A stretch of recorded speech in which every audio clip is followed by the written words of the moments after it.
Hello friends, मैं मनीष नामदेव आपका स्वागत करता हूं आपके अपने चैनल मनीष क्लासेस पर। आज का हमारा टॉपिक ब्लड के ब्लड ग्रुप से है।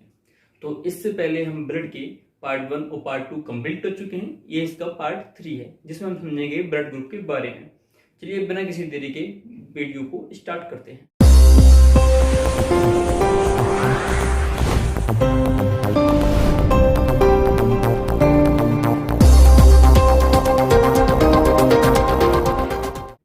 ब्लड ग्रुप बहुत ही महत्वपूर्ण टॉपिक है और इसको हम बहुत ही सरल भाषा में समझते हैं। चलिए देखिएगा ब्लड ग्रुप के बारे में।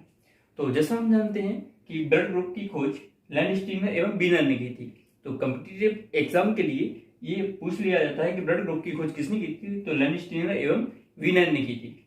तो ब्लड वैसे ब्लड होता क्या है, तो अपन को जैसे कि अपन पार्ट 1 और पार्ट 2 में कंप्लीट कर चुके हैं। तो ब्लड में उनका 60% क्या होता है, प्लाज्मा होता है। 60 या 55 भी कह सकते हैं, और 45 यानी कि 40 कह सकते हैं कि क्या होता है, आरबीसी होता है। तो 60% प्लाज्मा और 40% आरबीसी भी होता है। कहीं कहीं पर इसमें बता दिया जाता है कि ये कितना होता है, 55 और 45। प्लाज्मा जो कि ब्लड में कैसा होता है, तैरता हुआ भाग होता है, क्या कह सकते हैं, लिक्विड पार्ट होता है। प्लाज्मा कैसा होता है, लिक्विड पार्ट होता है। और जो आरबीसी है वो कैसा होता है, पार्टिकल पार्ट होता है।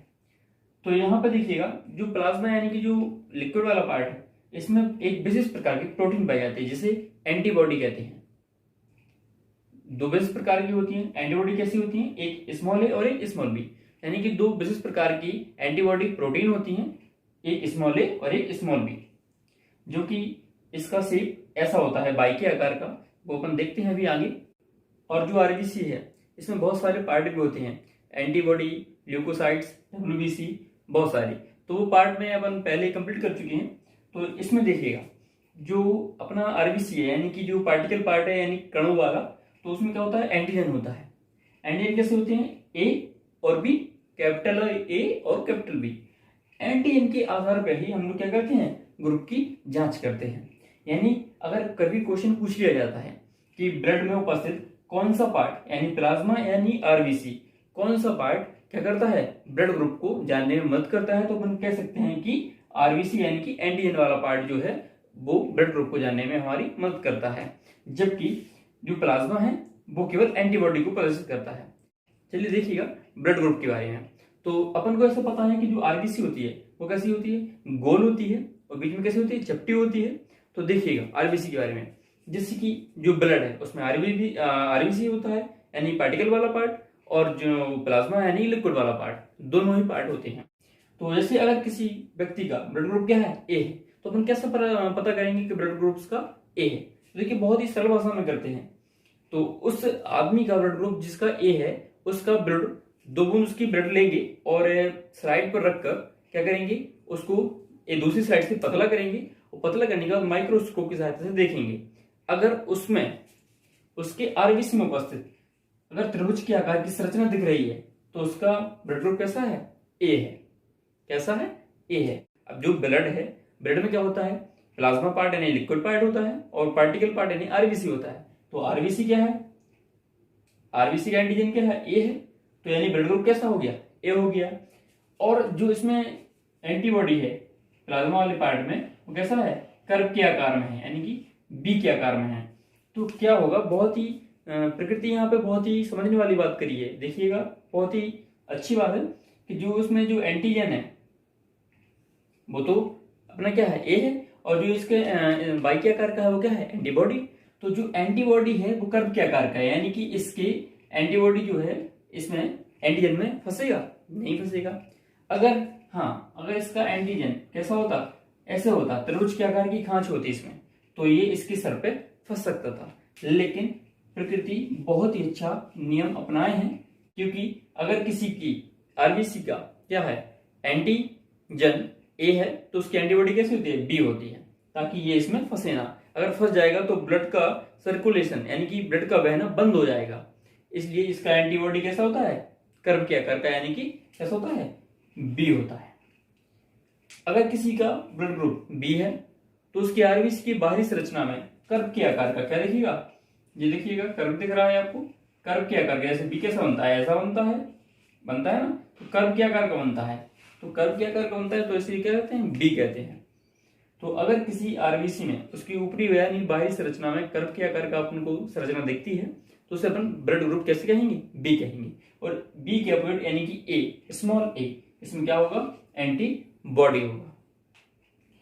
अगर किसी में उसकी बाहरी संरचना में त्रिभुज के आकार का और कर्व के आकार का दोनों ही पाए जाए तो उसका ब्लड ग्रुप कैसा होता है, ए बी होता है।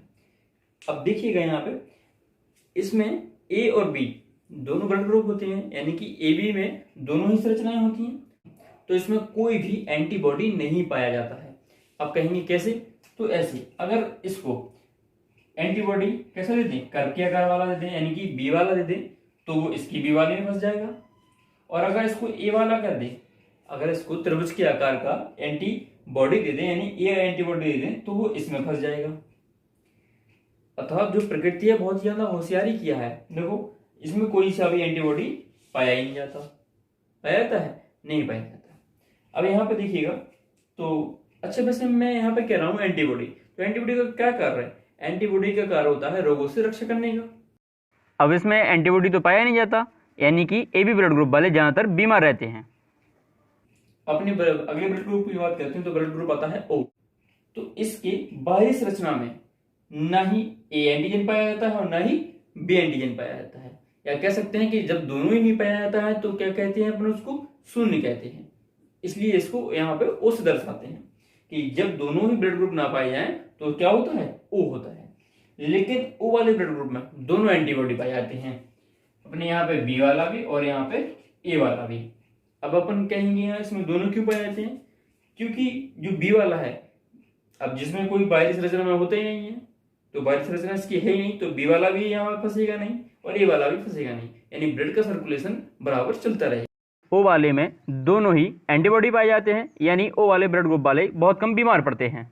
अगर आप किसी ए ब्लड ग्रुप वाले का ब्लड किसी बी ब्लड ग्रुप वाले के बी में चढ़ा दीजिएगा तो उससे क्या होगा कि जो बी वाला है ब्लड ग्रुप है, जो व्यक्ति है, उसकी मृत्यु हो जाएगी। कैसे हो जाएगी, तो देखिएगा, जैसे कि जो ए वाला है, ए वाले को हमने बी वाले का ब्लड ग्रुप चढ़ा दिया, यानी बी वाले का ब्लड ग्रुप किसको चढ़ा दिया, ए को चढ़ा दिया।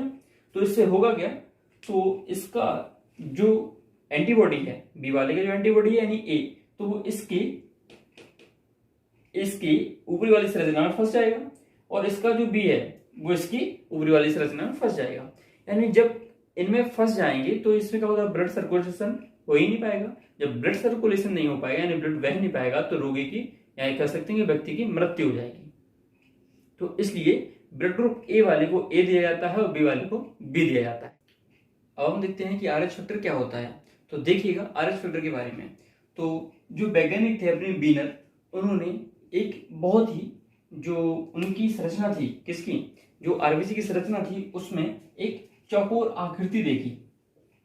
अभी तक तो क्या है, हम उसकी बाहरी आकृति का संरचना का क्या कर रहे थे, अध्ययन कर रहे थे। तो जिसमें कर्व था वो कौन सा था, बी था, और जिसमें कर्व नहीं था यानी त्रिभुज की आकृति थी तो वो ब्लड ग्रुप ए था। जिसमें दोनों नहीं थे वो ओ था, और जिसमें दोनों उपस्थित थे वो ए भी था।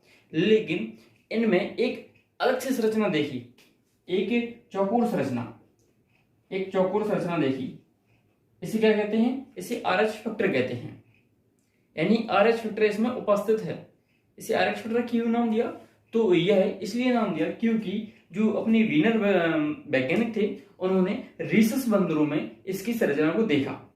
अब आरएच फैक्टर क्या होता है, तो आरएच का मतलब होता है रीसस फैक्टर। आरएच फैक्टर का मतलब होता है रीसस फैक्टर। रीसस क्या है, तो रीसस बंदर की एक प्रजाति है। रीसस बंदर की प्रजाति जैसे जो लाल मुंह वाले बंदर होते हैं उसे कहते हैं रीसस बंदर।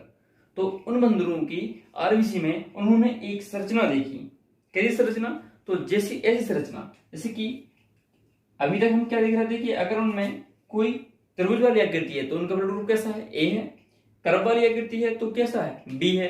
दोनों है तो ए भी है और दोनों नहीं है तो ओ है। लेकिन इन बंदरों में बीनर नामक वैज्ञानिक जो अपने हैं उनने एक संरचना देखी चौकोर आकृति ऐसी, तो उसे क्या कहा, उसे क्या कहा, आरएच फैक्टर कहा। आरएच फैक्टर इसलिए कहा क्योंकि इन्होंने रीसस बंदरों में यह संरचना देखी थी।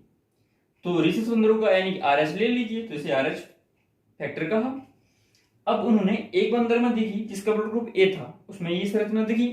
दूसरे बंदर में देखी, जो दूसरी बंदर जिसका ब्लड ग्रुप बी था, तो उसमें यह संरचना अनुपस्थित थी, उपस्थित नहीं थी मतलब।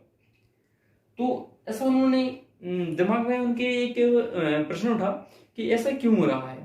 अभी तक तो जैसे कि अगर त्रिभुज था या कर्व था तो इनको देख के हम बता दे रहे थे। अब जो त्रिभुज वाली आकृति क्या है, वो भी किसी में है किसी में नहीं है, तो इसका मतलब क्या है।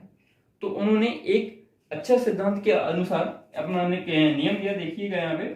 जैसे उन्होंने बताया, जैसे कि अगर किसी में RH फैक्टर उपस्थित है तो उसे पॉजिटिव कहेंगे, यानी कि उसमें उपस्थित है तो उसे क्या कहेंगे, पॉजिटिव।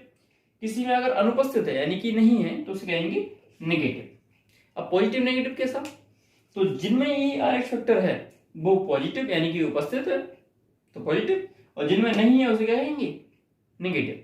जैसे कि मैं मानता हूं कि मेरा जो ब्लड ग्रुप है वो O पॉजिटिव है। अब O वाली आकृति कैसे बनती है, ऐसी जिसमें दोनों इसकी वाली संरचना में ना ही कर्व हो और ना ही त्रिभुज हो, तो O वाली हुई। अब इसमें पॉजिटिव कैसे आएंगे, पॉजिटिव का मतलब है कि RH फैक्टर क्या है, उपस्थित है। RH फैक्टर क्या है, उपस्थित है, तो ये बन गया अपना O पॉजिटिव। तो आ गया ना समझ में आप लोगों को कि ब्लड ग्रुप में RH फैक्टर क्या होता है और पॉजिटिव नेगेटिव कैसे होते हैं। एक क्वेश्चन और है, तो जैसे कि अपन अभी सब जानते हैं कि जो हमेशा डोनर होता है वो कौन सा होता है, O होता है। लेकिन थोड़ा डीप पूछे तो कैसे बताओगे, तो बताना पड़ेगा कि O नेगेटिव होता है। O नेगेटिव जिसका आकृति में, जिसकी बाहरी आकृति में क्या हो, ना तो अपनी क्या हो, कर्व हो, और ना ही क्या हो, त्रिभुज हो, और ना ही RH फैक्टर यानी कि चौकोर आकृति हो, वो क्या होगा, O नेगेटिव। तो O नेगेटिव वाला जो है वो क्या होता है, सर्वदाता होता है यानी कि डोनर होता है। ठीक है। अब रिकवर वाला यानी कि सर्वग्राही कौन होता है, तो AB पॉजिटिव होता है, जिसमें तीनों चीजें उपस्थित होती हैं। उसमें कर्व भी होगा, त्रिभुज भी होगा और RH फैक्टर भी उपस्थित होंगे, उसे कहते हैं AB पॉजिटिव। अच्छा, इन फैक्टर्स से एक बीमारी भी होती है, कैसी, तो उसे कहते हैं एरिथ्रोब्लास्टोसिस। ये बीमारी कैसी है, तो जैसे कि कोई मेल है जिसका ब्लड ग्रुप पॉजिटिव है और कोई फीमेल जिसका जो ब्लड ग्रुप है वो नेगेटिव है, तो अगर इनकी शादी यानी कि इनका विवाह कर दिया जाता है तो इससे उत्पन्न वाली संतानें केवल पहली संतान ही क्या होती है, जन्म होता है, जबकि जो आगे वाली संतानें होती हैं उनमें से 3 संतानें उसकी खत्म हो जाती हैं। यह एक ऐसी बीमारी है जिसमें 4 संतानों का जन्म होगा, ऐसे 1 2 3 4। तो जैसे ही इनकी 4 संतानों का जो जन्म होगा तो उसमें पहली संतान का जन्म होगा और बाकी 3 संतानें मर जाएंगी। इसमें क्या होता है, तो जैसे कि कैसे मर जाती हैं, तो इसमें यह होता है कि जो गर्भाशय में उपस्थित शिशु होता है 2 से 3 माह ही उसको वो मर जाएगा। जैसे तो गर्भाशय में जैसे कि जो शिशु होता है उसमें एक झिल्ली होती है, जैसे मेम्ब्रियन सैक भी कहते हैं। तो उस झिल्ली पे जब वो अपना विकास यानी कि बढ़ोतरी करता है तो वो झिल्ली फट जाती है। वो झिल्ली फटने के तुरंत बाद इसमें क्या होता है कि जो मेल का जो ब्लड ग्रुप पॉजिटिव है वो मिल जाता है। अब जब पॉजिटिव नेगेटिव मिलेंगे तो उसकी मृत्यु हो जाएगी। तो गर्भाशय में भी उसकी मृत्यु हो सकती है, जन्म के पश्चात भी उसकी मृत्यु, जैसे जन्म जैसे ही हुआ वैसे उसकी मृत्यु हो सकती है। तो ये था आपको ब्लड ग्रुप RH फैक्टर के बारे में संपूर्ण जानकारी। अगर आपको वीडियो अच्छी लगती है, हेल्पफुल लगती है तो इसे लाइक करें, कमेंट करें, अपने दोस्तों के साथ शेयर करें एंड मेरे आपके अपने चैनल को सब्सक्राइब करें।